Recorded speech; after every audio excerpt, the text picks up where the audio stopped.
I was coming here this morning and it struck me that a panel on growing the creator economies, I mean, we couldn't really have something better for the Culture Summit because everything we've seen here now in these 3 days is a real-time example of growing the creator economy in a very interesting and exciting way. And every meeting, every panel, every workshop that all of us have taken part in plays its own little role in growing that economy. So to discuss that, we've got a really august panel, which is very exciting for you. I'll start with my great friend and collaborator, Panos Panay. Panos is the president of the Recording Academy, which most of you will know for their production of the Grammys, which is, I would think it's fair to say, the highest honor that music gives. I always say that the Grammys are up there with a very short list of awards like the Oscars and a Nobel Prize, that if you win one, that will be, it's the first line of your obituary. It's the ultimate success. And Panos also had a past life where he was very heavily involved, and I had some role in this as well, with the putting together and the building of Berkeley Abu Dhabi, which you've heard a lot about and a lot of you know well. We've also got Denta Amotang, who is a woman of many talents, British Ghanaian entrepreneur, actress, TV presenter, and the founder of the amazing social enterprise Grow, Unite, Build Africa, GUBA. Thank you. And then finally, we have Mo Hamza, who is a music executive of repute, until recently the managing director of Warner in the region, and really somebody who has so much to bring to this panel. So let me kick off by saying, drawing on all of your very global experiences, where do you see the opportunities and challenges for growing creator economies in the UAE, in the region, and more broadly? Denta. Good morning, everyone. Good morning, everyone. Good morning. Morning. Yay! Awesome. I bring you greetings from Ghana, the motherland. I think that, look, the creative economy has a big opportunity. What I think is that the creative economy can be a catalyst to actually reduce the SDGs. Mm-hmm.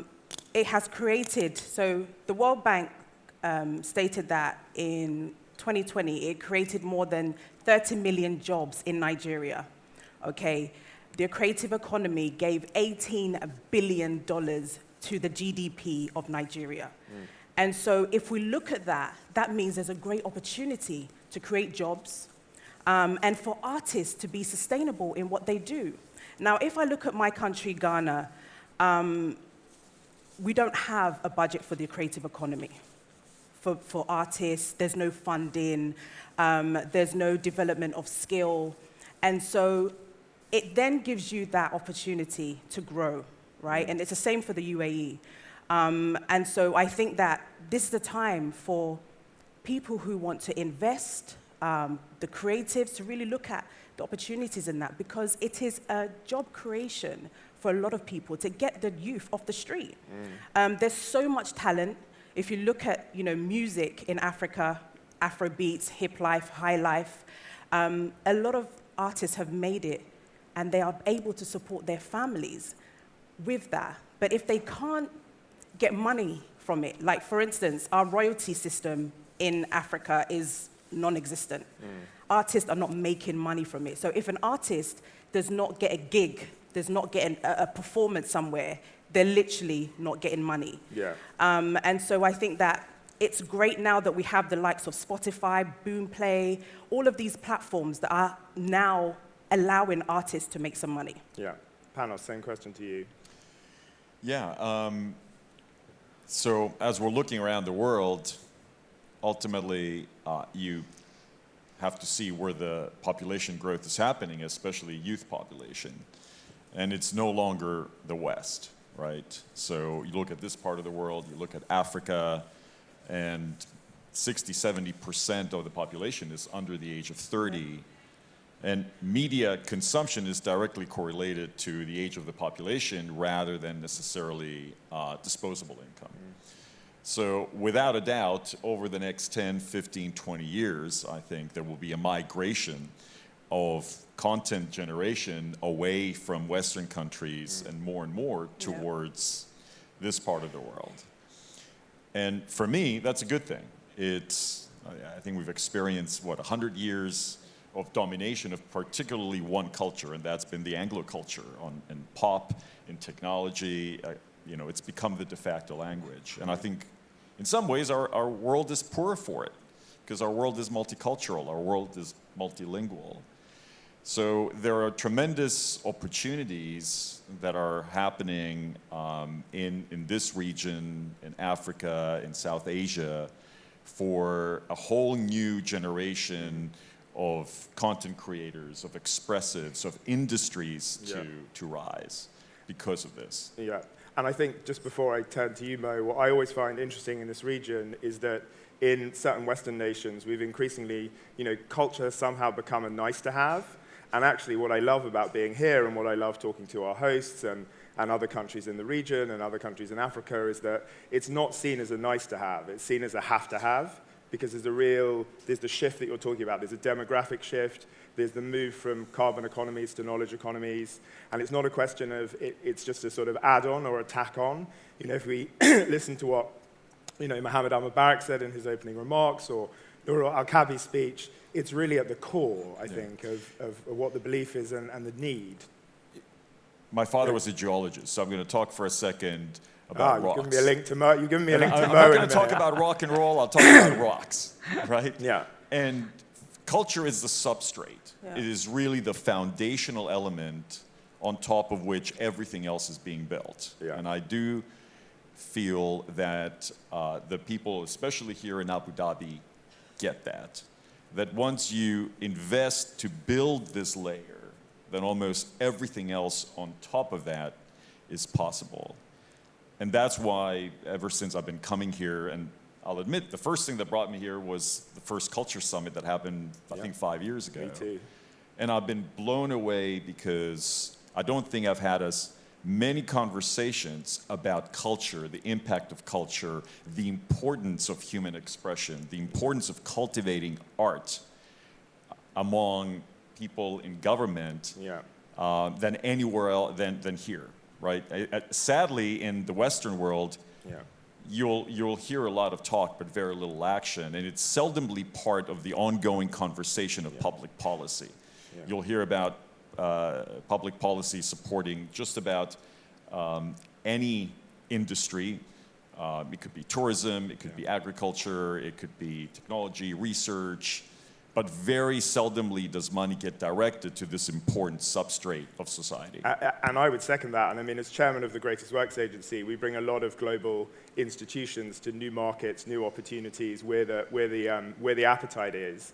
And I think that's universally true. I mean, I've bought, you know, performing arts organizations, visual arts organizations, and the appetite and the desire and the sense of value for it for this part of the world is truly unique. Panos actually gave me a great segue, because what I didn't mention in Mo's biog is that he actually started as a geologist. So who knows? You can end up anywhere in life. We're here to talk about rocks one way or another. Rock and roll, of course. So Mo, what's your view? First, thanks for having me, and good morning, everyone. Following up on Panos' point, I mean, culture is the stratum, I would say, that binds all type of, you know, form of art and expression, and it's the society that bonds it. So, talking about the potentials of the market, and I'm talking more on the music side now, being in the music business since '97. I've seen how the whole region, you know, being developed and progressed, and all the challenges and all the potentials that we have. The region is, I can say, around 400 million population, mainly younger demographics. There's a need, you see a lot of the youth there, they want to express and they would love to be professional artists. And I believe this is the right time where we didn't have that chance before to allow younger artists to make this as their career. Yeah. It was always something, specifically in music, it wasn't part of our culture to say, oh, you have to be a musician, oh, this is not a good thing to do, you can't be in this type of environment, this is not something you, on the contrary, I think we should be pushing and developing this. What we have is, we have a great audience, We have the audience and we have the creators. Our role is to be in the middle and help facilitate this connection between the fans and the artist. And to do that, and we say in industry, and I think we discussed this before, you have a lot of verticals within this industry to fill. Yeah. Of course, we have, let's say now, the tech companies that are mostly all here in the region. We have the labels, and I believe that we have a lot of potentials, but we have still many challenges. For instance, we have a market that is mainly driven by freemium tier that people are consuming music. We have a very high consumption of music and eager to discover new music. And I'm not just saying Arabic music, it's even international. So there's this blend of consumption of international and Arabic. To do that, we need to make sure that all the streaming channels, they would work, and we need to help them, and they create the infrastructure to move to paid users and monetize and give value to the music. So I want to come back on the regional stuff you talked about in a minute, but in terms of some of the challenges and the infrastructure challenges, I mean, Ghana, Africa, you know, a lot of those same challenges, maybe even more so, but interested on your thoughts on that, then. Yeah, no, I think, look, there's a real opportunity. By the year 2040, Africa will have a larger workforce than China and India. By 2050, half of the world's population will live in Africa. And so there's a real opportunity to develop talent. As I mentioned before, when you're an artist, there's so many other things that you need. Okay, so there's an artist in Ghana, his manager is his best friend. Yeah. Because he doesn't have a proper management team. Yeah. Okay, but when you're an artist, there's a stylist, there's a makeup, hair, there's so many different professions that you need when you are an artist. But that infrastructure is not there. And what's the best way to build that infrastructure? Is it about, how do we facilitate it? Is it about what business does? Is it about companies like Warner, like Mosaic's company? Is it about what governments do? Is it about just creating the culture and the space? How do you get there? Maybe Panos, you have some thoughts on that. It's a combination. Yeah. It's important for governments to understand that the skills and jobs needed to create a cultural ecosystem go beyond just performance art, right? So as Denta has been talking about, you need a whole array of skills. Say, just to put on a concert, right? Yeah. You need people who know how to rig. You need light designers. You need sound engineers. You need costume designers. You need roadies. You need roadies. You need all kinds of inventories and systems to be able to sell tickets, on and on.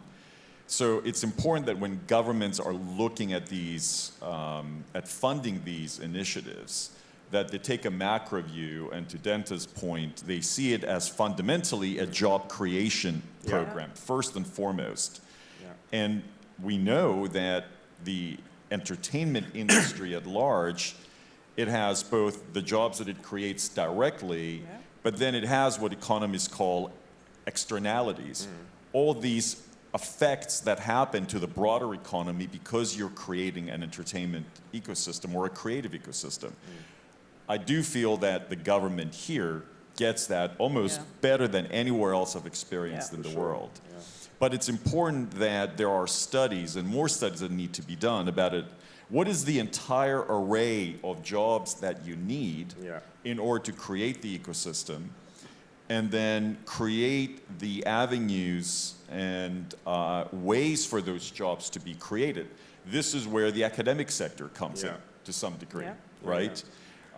So to create an ecosystem, you need government, you need academia to create the educational ways for those jobs and skills to be created.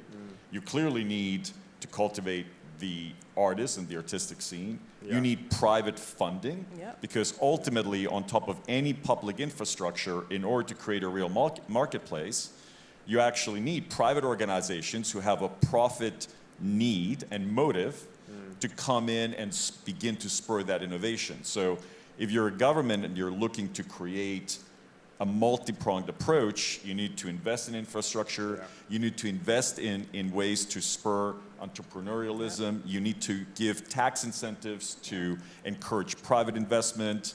You need to bring academic organizations to develop the skills. And frankly, you don't even need to walk more than about a 3-mile roughly 6 kilometer radius from here to see everything that I just described being manifesting in a physical way. And taking that, and Mo, I'm going to come back to you in a second, talking about how this region does that in particular. But what always strikes me is that there is always, any conversation you have with the government here in Abu Dhabi and UAE more broadly and the region, it is all about capacity building. It's the litmus test. And that's something that's really developed, that I've seen develop over the last decade or so, where there was an early stage where, particularly with international partners, it was enough just to come. If you were a world-leading organization, if you were a Berkeley, if you were a Louvre, that in itself was exciting. And now the conversation has become so much more sophisticated, and the litmus test is,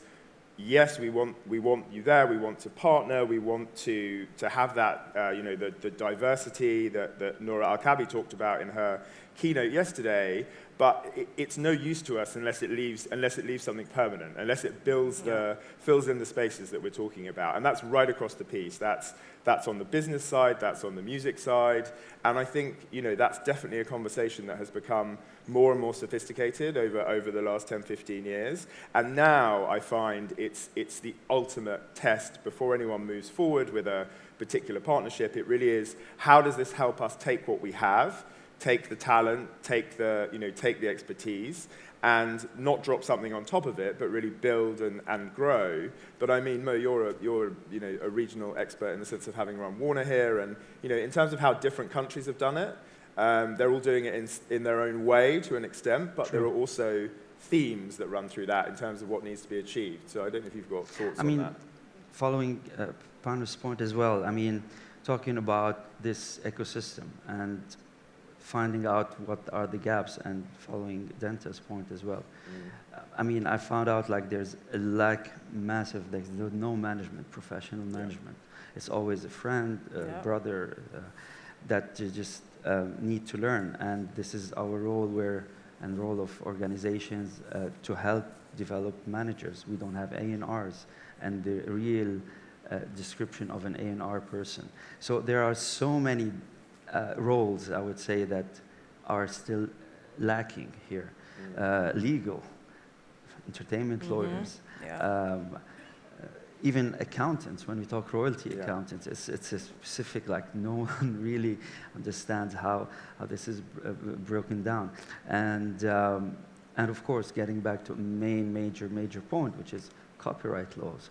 And the ability, of course, most of the countries, they have great structure of copyright laws. However, it's the implementation and making sure that the creators, the talents, they get their rights, and they make sure they monetize in all senses what they are creating. So, in the past, mainly when we had physical product, this was mainly piracy in the region. Artists only made money from live.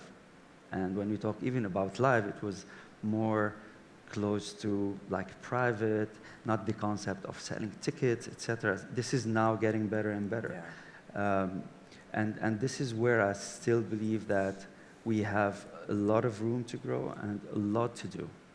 Money can come anytime. It's not a problem of investment.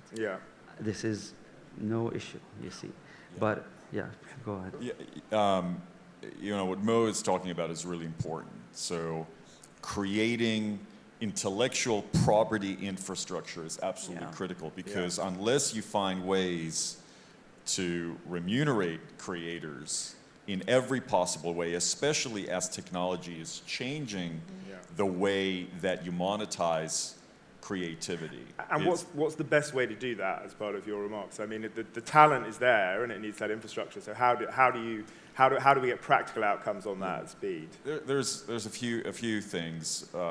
First is what I talked about earlier. When you're thinking of academic organizations, clearly law skills are critical because those will be the ones that help create the underlying baseline for whatever, you know, copyright legislation has to exist. But I think the opportunity in this region and in Africa is that in many ways you're starting with virginal territory, so you're not bogged down from 100+ years of antiquated copyright protection and intellectual property legislation that exists in the West.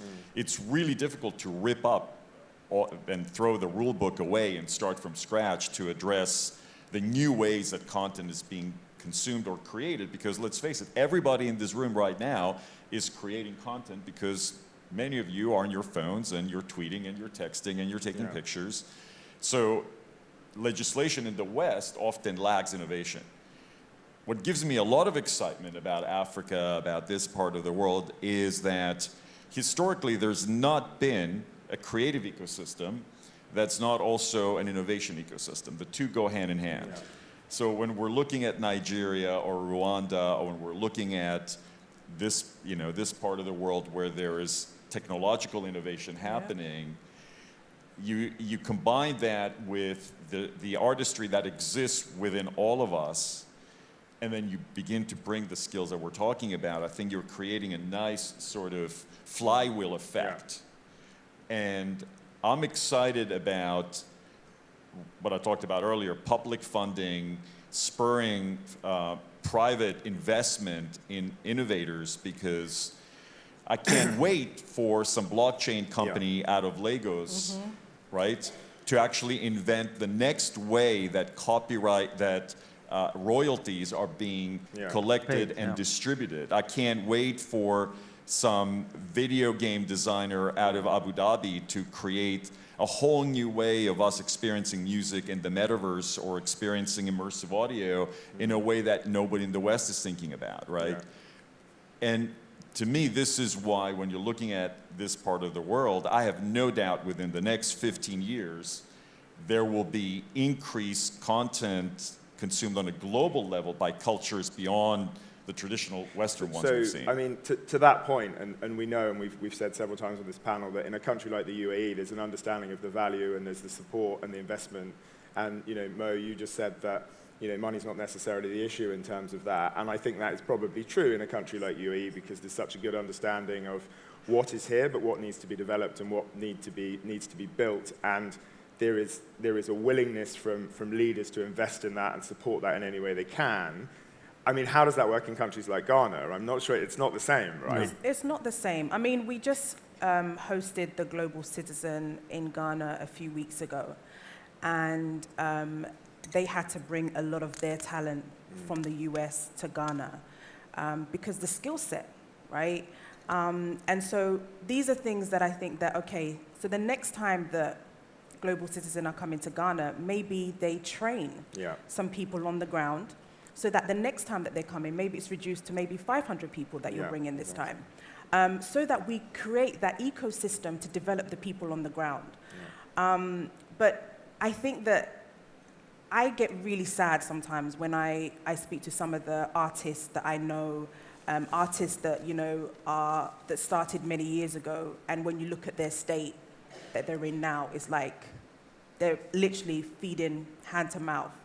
And so if we do create something good, they will leave those legacies for their families. And that's why during those times when your mother you say to your mother, oh, I want to be a singer, I want to be a dancer, they will just be like, are you mad? Are you okay? You want to be a what? You want to be a doctor, lawyer? Those are the things, you know, because they felt that there's no system. There's no way to monetize your money. And it's interesting when you see the system, because I was talking to one of our colleagues at Global Citizen the other night about that concert in Accra, and about how the stage that had been brought in was hugely complicated. You know, it was a massive kind of global stage, and it ended up being left there for perhaps partially for practical reasons, but actually, once you do one thing, it's all about building on the, you know, a journey of 1,000 miles begins with a single step.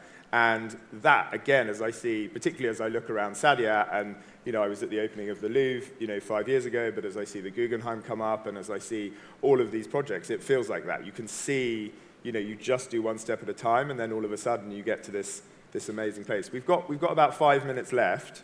I don't know if we want to throw out for some questions for the audience. Anyone got any questions they want to ask? There's a question over there. Maybe, sir, just here at the back. It looks like, is that Bill? I think it's Bill. Bill Bragan from NYU.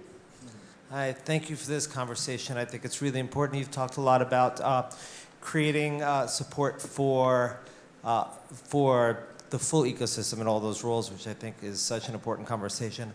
I'm curious if you could talk a little bit about the enabling environment, the regulatory environment, and what other steps might be taken, whether it's around, and many steps that are being taken here around freelance visas, around long-term residency, around event licenses, the kind of other systems that are potentially low cost but high impact. And I wonder if you could speak to that a little bit.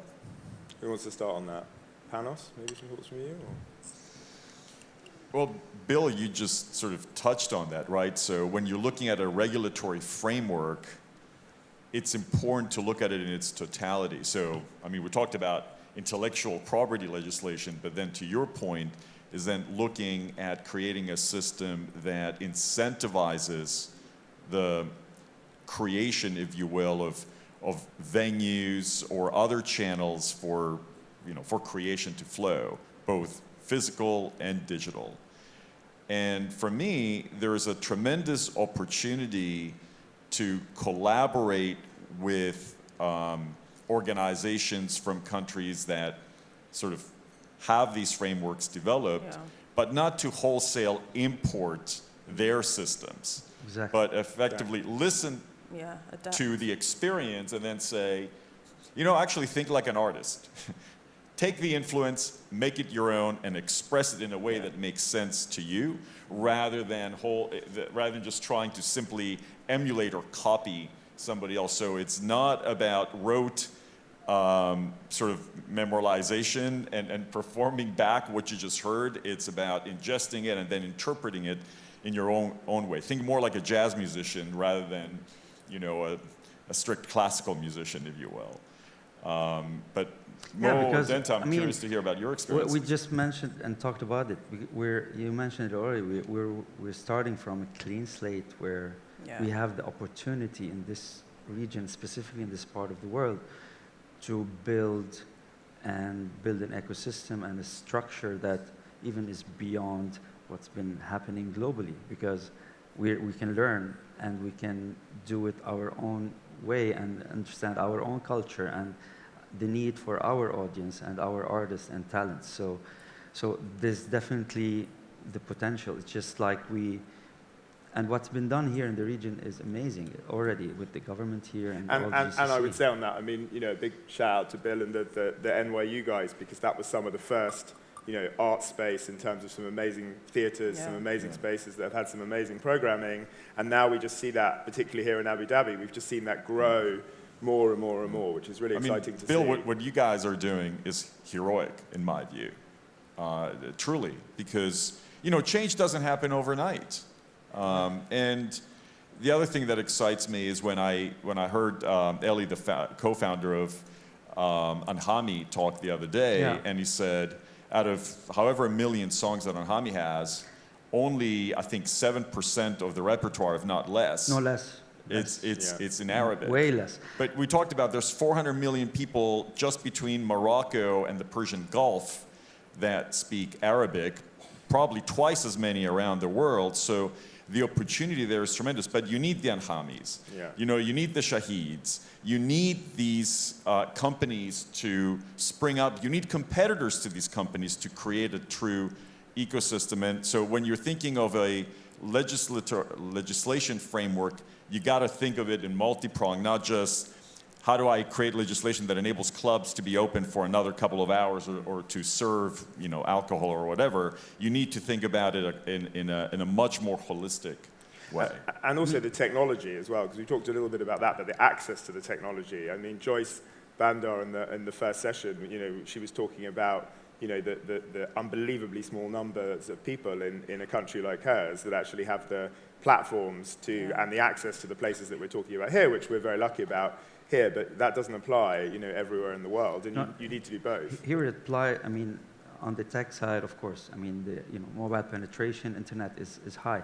Just on a point of content and cultural content, per capita in the Middle East and North Africa is way lower than the average globally in books, films, music. Yeah. It's way, and there's a need for content. We are over time, but is there one more quick question before we go?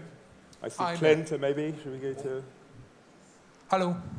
And we're gonna keep our answers quite Hi. short because I know, or there's a couple of questions over here, but if we, I think we've probably only got one more question, I'm afraid. It's 1%. Ellie is right there. It is 1% of the content.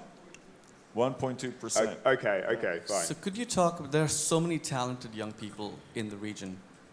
How do they work on songs that are traditionally like Arabic music with a Western format, song form, and work artists here collaborating with artists from all over the world and sharing the music not only here, but all over the world, globally? Because that will enable them to cross boundaries. Yeah. Did anyone want to ask a question as well? No. No, okay, yeah, go for it. Mo, that's probably one for you first off. No, I mean, of course, our youth talents, they're exposed to all kind of music now, and they consume it, and they know it. And I believe we have the potential that they can make their own way of the local cultural expression and, I would say fuse it, write it their own way. And I'm so 100% sure that we would have the chance to create the global hit coming from the Middle East, and there's no doubt we're going to have that done. No, I think we've heard a lot of that. So in terms of that, and then any other closing thoughts, Denta, and then Panos. Okay, so I would say that, look, for me, music, when you think of music, someone like Bob Marley, when you hear Bob Marley, you think of Jamaica. Yeah. When you hear Elton John, you're thinking about the UK. When you hear of Femi Kuti, you're thinking of Africa, or Sibisa, Ghana. All of this is to say that music brings in tourism, right? Because when you think of these countries, you want to go to these countries. You want to see what it's all about.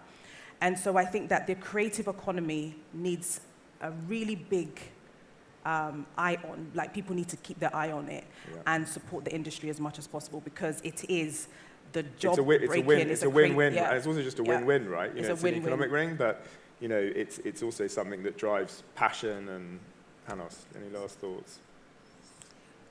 The opportunity is all around us. Yeah. And every time I've come back, even if it's only a couple of months, you see progress happening.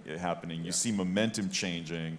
When I talk with Denta or with Mo and understand what's happening in scenes around the world, I feel that this is only going to accelerate. So I'm an optimist. The only thing that you need is to continue to give it the oxygen that it needs to grow. And I do believe that this is a role of governments, that they can play a massive role in ultimately the creation of the scenes, but don't look at it from just a singular lens.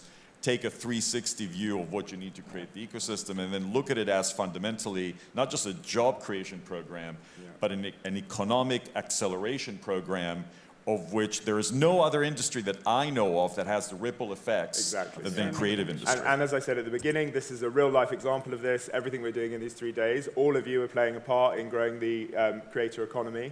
And I think we all need to keep doing it. So thank you all very much. Thank you. Thank you. Thanks, Mo. Thanks, Denta. Thanks, Panos.